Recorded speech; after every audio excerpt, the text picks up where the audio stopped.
Subhanahu wa Ta'ala berfirman yang artinya, apabila telah datang pertolongan Allah dan kemenangan dan kamu lihat manusia masuk agama Allah dengan berbondong-bondong, maka bertasbihlah dengan memuji Tuhanmu dan mohonlah ampun kepadanya. Sesungguhnya Dia adalah Maha Penerima Taubat. Quran Surah An-Nasr ayat 1 hingga 3. Ya, kejadian inilah yang dapat kita lihat dalam video berdurasi 6 menit 52 detik ini. Tampak ribuan orang Papua mengikrarkan 2 kalimat syahadat dengan dibimbing Ustadz Fadlan Garamatan. Mereka membaca 2 kalimat syahadat dalam bahasa Arab dan terjemahnya dalam bahasa Indonesia. Video ini juga menampilkan seorang kepala suku yang menyatakan diri bersama masyarakat adatnya masuk Islam dengan membaca 2 kalimat syahadat. Asyhadu an la ilaha illallah. Asyhadu an la ilaha illallah. Wa asyhadu anna Muhammadar Rasulullah. Asyhadu anna Muhammadar Rasulullah. Di bagian tengah video ini terdapat cuplikan bagaimana dakwah yang dibawa Ustadz Fadlan dengan menyadarkan penduduk asli Papua ini untuk bersuci. Mereka yang tadinya hanya menggunakan koteka dan hanya mandi 3 bulan sekali dengan menggunakan lemak babi, mulai diajarkan cara mandi yang benar, bersuci dan menggunakan sabun serta memakai pakaian. Di bagian terakhir dari video ini juga menggambarkan pemandangan yang tidak kalah mengharukan. Tampak puluhan orang Papua mengangkat kubah bersama-sama. Mereka bergotong royong untuk mendirikan masjid dan bersama-sama membawa kubah menuju puncak masjid yang mereka bangun. Dalam sebuah ceramahnya, Ustadz Fadlan menceritakan kisahnya bahwa seusai mengumpulkan ribuan anggota suku tersebut, Ustadz Fadlan dan tim dai-nya mempraktekkan sholat di atas panggung yang telah mereka buat. Begitu sholat dimulai, warga suku yang sudah mandi maupun yang belum mandi berdiri dan berputar mengelilingi panggung tempat sholat tersebut. Usai sholat, kepala suku langsung loncat ke atas panggung dan bertanya kepada Ustadz Fadlan, apa yang baru saja dia lakukan bersama tim dai-nya.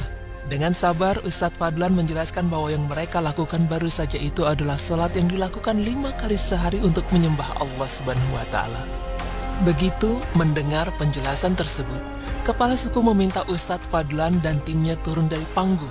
Kemudian kepala suku besar naik ke atas panggung bersama 6 kepala suku lainnya untuk melakukan rapat adat membahas kehadiran Ustadz Fadlan.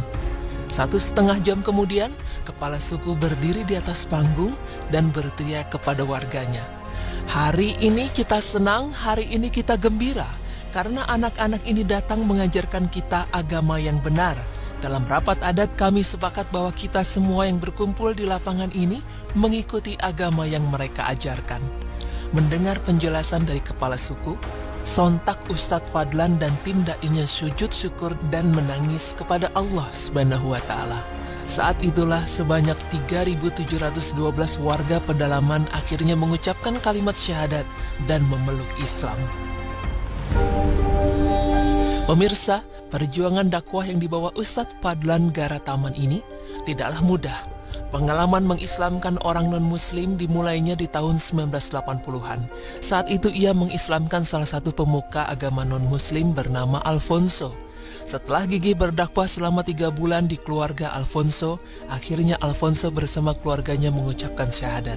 Akibatnya tanah Irian geger dan Ustadz Fadlan ditahan selama 3 bulan tanpa pengadilan. Keluar dari tahanan, Ustadz Fadlan tidak kapok dan kembali berdakwah.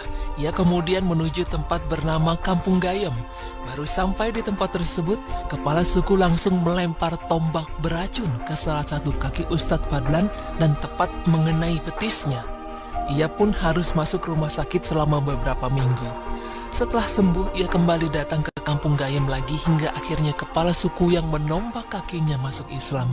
Tapi lagi-lagi, setelah mengislamkan seorang tokoh, Ustadz Fadlan ditangkap dan dipenjara lagi, dan kali ini selama 6 bulan. Kisah dakwah Ustadz Fadlan yang fenomenal adalah saat 3.712 anggota suku di Irian berhasil diislamkan dan mengucap kalimat syahadat dengan metode bersuci dan mandi menggunakan sabun yang ia terapkan. Dengan penuh kesabaran dan keikhlasan serta tawakal kepada Allah, berbagai usaha dan upaya Ustadz Fadlan kini membuahkan hasil. Hingga saat ini sudah banyak penduduk Papua yang menjadi Muslim, sekitar 221 suku yang sudah memeluk Islam. Jumlah warga tiap suku bervariasi, mulai dari ratusan sampai ribuan. Jika dipukul rata tiap suku 1.000 orang, maka kerja keras Ustadz Fadlan sudah mengislamkan hampir 220.000 orang Papua pedalaman. Bahkan karena kerja keras dakwah dengan mengajarkan masyarakat Papua mandi dan memakai sabun, Ustadz Fadlan Garataman juga dikenal dengan sebutan Ustadz Sabun. Namun Ustadz Fadlan ini menganggap rintangan-rintangan yang ia dapatkan selama ini itu belum seberapa dibandingkan perjuangan Rasulullah SAW. Beliau bahkan diusir dari negerinya Mekah karena ketidaksukaan penduduknya menerima dakwah Rasul. Walaupun begitu, Rasulullah SAW tetap sabar menghadapinya. Masya Allah. Pemirsa beriman, dari kisah Ustadz Fadlan Garataman yang mengislamkan ribuan warga Papua dengan media sabun untuk bersuci dan mandi, maka dapat kita ketahui bahwa dalam melakukan dakwah demi menyebarkan agama Islam dapat dilakukan dengan banyak cara. Hal ini sama halnya dengan para ulama terdahulu yang membawa Islam masuk ke Indonesia, yaitu 9 wali yang biasa disebut Wali Songo. Mereka juga menyebarkan ajaran agama Islam yang dibawa Rasulullah SAW dengan banyak cara dan dengan melihat kebiasaan masyarakat Indonesia, khususnya masyarakat Jawa kala itu. Contohnya adalah dakwah yang dilakukan oleh Sunan Kalijaga. Beliau menggunakan kesenian sebagai cara penyebaran Islam, yaitu dengan wayang, sastra, dan berbagai kesenian lainnya. Masyarakat yang kala itu sangat suka dengan pertunjukan kesenianlah yang membuat Sunan Kalijaga melakukan pendekatan melalui jalur